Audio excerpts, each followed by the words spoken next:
Right now, the person closest to you is thinking something about you. Maybe it's your coworker 2 desks over. Maybe it's your partner lying next to you in bed. Maybe it's a stranger on the subway who glanced at you 3 seconds ago. They formed a thought, an honest, unfiltered, completely private thought, and you will never know what it was. But what if you could? It starts on a Tuesday. Nothing special about this Tuesday. Alarm at 7, coffee at 7:15, same commute, same everything. Except when you walk into the kitchen, you hear your roommate say, "God, he looks terrible today." You turn around. His mouth didn't move. He's just standing there, eating cereal, scrolling his phone. But you heard it, clear as a bell. Not like a voice in your head, more like a whisper from inside his skull that somehow leaked into yours. You freeze. He looks up. "Morning." That one was out loud. But underneath it, like a subtitle you weren't supposed to read, "Hope he doesn't want to talk. I'm so tired of pretending I care about his job." You stand there holding your coffee mug, and for the first time in your life, you know exactly what someone thinks of you. And it's nothing like what they say. You spend the next hour testing it. You call your mom. She says, "I'm fine, sweetie." But what you hear underneath is a long, slow loop. "The house is so quiet since your father left. I made dinner for 2 again last night. Habit. I threw half of it away." You almost drop the phone. You text your best friend. "Want to grab lunch?" The reply comes back. "Sure, 12:30. But his real thought, the one you caught the moment he read your message, was, "I can't afford lunch out again this week, but I don't know how to say no without sounding broke." Each conversation splits in half. The surface, polite, normal, functional. And underneath, the raw, messy, unedited feed of what people actually think. You realize within 1 hour that almost nobody says what they mean, and almost nobody means what they say. You walk into work, and that's when the volume goes up. One person thinking is manageable. 30 people thinking at once is a wall of noise. Your open plan office becomes a stadium of inner monologues. The guy in accounting is calculating how many months of savings he has left before he can't pay rent. He's smiling at his screen, but inside it's just numbers falling. The woman in marketing is replaying an argument with her husband from last night, word for word, on a loop, trying to find the moment she should have said something different. Your manager walks past, nods at you, "Good morning, keep it up," but his real thought is, "I need to cut 2 people by Friday. Please don't make it hard." And then there's Sarah, the quiet one in the corner. You always assume she was just shy, but her mind is the loudest in the room. She's composing entire novels in there. Right now, she's redesigning the company's entire product architecture. A solution so elegant it would save the company millions. But she'll never say it out loud, because 3 years ago she spoke up in a meeting and someone laughed, and that 4-second laugh rewired her brain permanently. You sit at your desk. You can't focus, not because of the noise, but because you're realizing that every single person around you is carrying a universe inside their head that nobody else will ever visit. By day 3, you start adapting. You learn that thoughts aren't sentences, they're layers. The top layer is the social performance, the thing people are about to say out loud. Below that is the emotional state, anxiety, boredom, desire, fear. And below that, way down, is the core, the thing they're really afraid of. Most people never visit their own core, but you can see all three layers at once in everyone all the time. You start using it. At dinner with friends, you know exactly when someone is about to change the subject because they're uncomfortable. You can feel the discomfort building 3 seconds before they pivot. In negotiations at work, you hear the other side's walkaway number before they name their opening offer. In conversations with strangers, you become the most empathetic listener they've ever met because you're not guessing what they feel. You know, people start saying you've changed. You're such a good listener now. You always know exactly what to say. It's like you read my mind. You smile at that one. And then you use it on the one person you shouldn't. Your partner.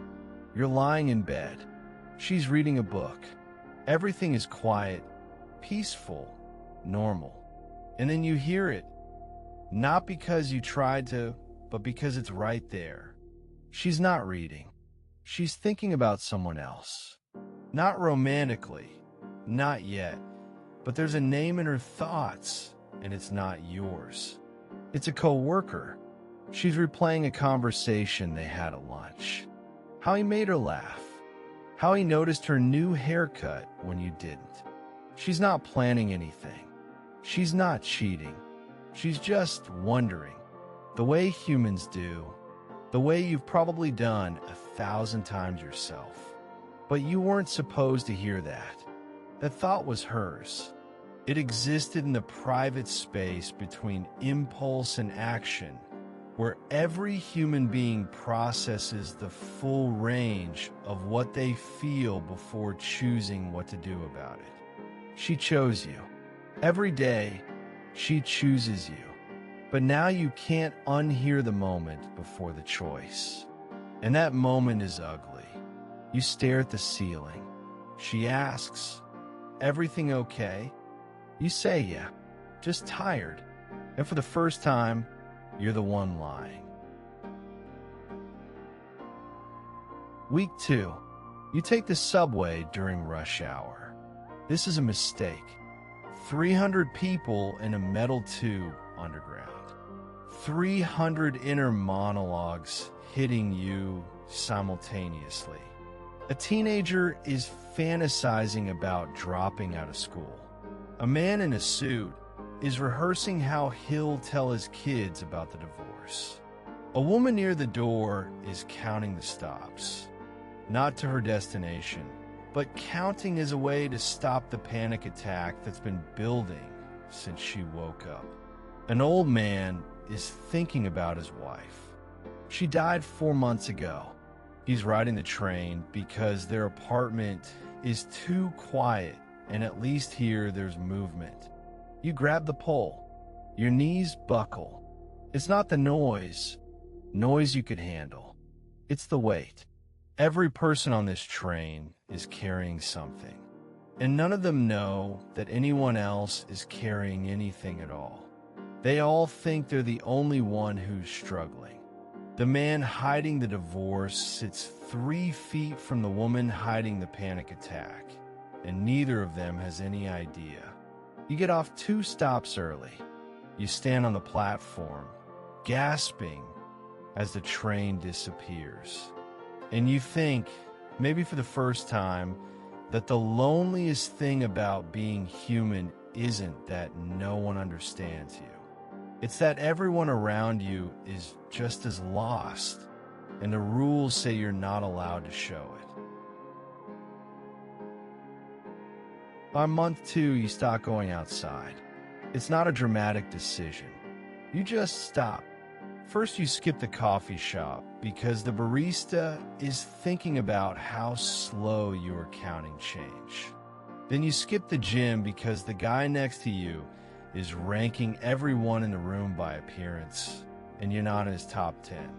Then you stop answering calls because you can hear the micro annoyance when your friend picks up that half second of him again before the cheerful, hey, what's up? Here's what nobody tells you about hearing thoughts. You don't hear the good ones. Not because people don't think good things about you. They do. Your mom thinks about you every night and feels proud. Your friend thinks you're the funniest person he knows. Sarah from work thinks your presentation last month was the best she's ever seen. But those thoughts are quiet. They pass through quickly, soft and warm, and they don't stick. The bad ones stick. The judgments, the rankings, the fleeting dismissals. Those are loud, sharp, and they arrive with full high-definition clarity. It's like how you could be in a room where 19 people clap and one person boos, and you'll go home thinking about the boo. Now multiply that by every person you've ever met. You hear every boo, and slowly, silently, it rewrites who you think you are. And then comes the worst part, the part you didn't see coming. You start hearing your own thoughts. Not the normal way, not the running monologue you've had since childhood. No, you hear them the way you hear everyone else's. From the outside, objectively, and what you discover is horrifying. You judge people constantly, not in big, dramatic ways, but in hundreds of tiny micro-calculations per hour. You ranked that stranger's outfit in 0.3 seconds. You felt a small pulse of satisfaction when your co-worker's project failed. You thought, at least I'm not that guy about a man sleeping on a bench, and you moved on before the thought even finished forming. This is what you sound like from the inside. This is what everyone sounds like from the inside. The raw, unedited feed of human consciousness is not kind, not noble, not consistent with the person you think you are. It's a jungle, a constant, chaotic, selfish, fearful, beautiful, ugly jungle. And you realize this is why thoughts are private. Not because people are fake, because people are works in progress. Every person you've ever met is mid-edit. They think the terrible thing, and then they choose not to say it. They feel the selfish impulse, and then they override it with something better. The gap between thought and action isn't hypocrisy, it's civilization. It's the entire project of being human. Month 3, you find a place where it stops.